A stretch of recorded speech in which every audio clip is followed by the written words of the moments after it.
బులెటిన్లో మరో breaking news చూస్తున్నాం. జయశంకర్ భూపాలపల్లి జిల్లా మహదేవాపూర్ మండలంలోని దక్షిణ కాశీగా పేరుగాంచిన ప్రముఖ పవిత్ర పుణ్యక్షేత్రమైన శ్రీ కాళేశ్వరంలో రెండవ రోజు సరస్వతి పుష్కరాలు కొనసాగుతున్నాయి. తెల్లవారుజాము నుంచి భక్తులు భక్తి శ్రద్ధలతో త్రివేణి సంగమంలో పుణ్యస్నానాలు ఆచరించి 17 అడుగుల ఏకశిలా సరస్వతి విగ్రహాన్ని దర్శించుకుని మొక్కులు తీర్చుకుంటున్నారు.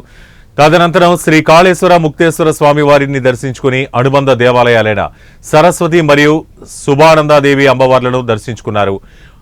సరస్వతి పుష్కరాల రోజున 80,000 మంది పుణ్యస్నానాలు ఆచరించారు. రెండవ రోజున కూడా అదే సంఖ్యలో తరలి వస్తున్నారు భక్తులు. ఇంకా భక్తుల రద్దీ పెరిగే అవకాశం ఉందంటున్నారు ఆలయ అధికారులు.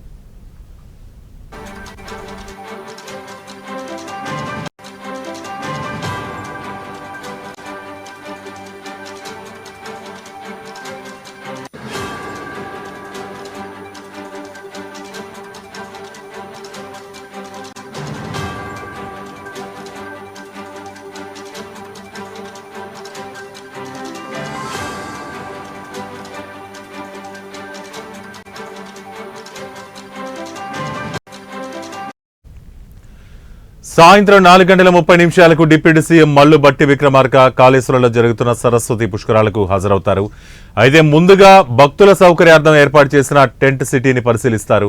అనంతరం త్రివేణి సంగమంలో పుణ్యస్నానాలు ఆచరించి 17 అడుగుల ఏకశిలా సరస్వతి విగ్రహాన్ని దర్శించుకుని తర్వాత శ్రీ కాళేశ్వర ముక్తేశ్వర స్వామివారి ఆలయంలో ప్రత్యేక పూజలు నిర్వహించనున్నారు ఉప ముఖ్యమంత్రి మల్లు బట్టి విక్రమార్క.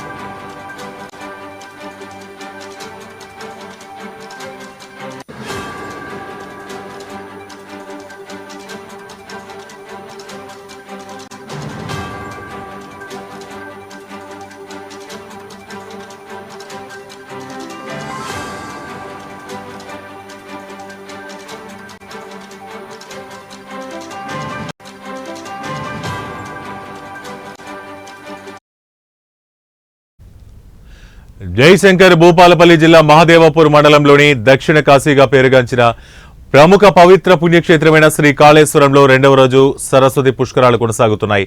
తెల్లవారుజాము నుంచి భక్తులు భక్తి శ్రద్ధలతో త్రివేణి సంగమంలో పుణ్యస్నానాలు ఆచరించి 17 అడుగుల ఏకశిలా సరస్వతి విగ్రహాన్ని దర్శించుకుని మొక్కులు తీర్చుకుంటున్నారు.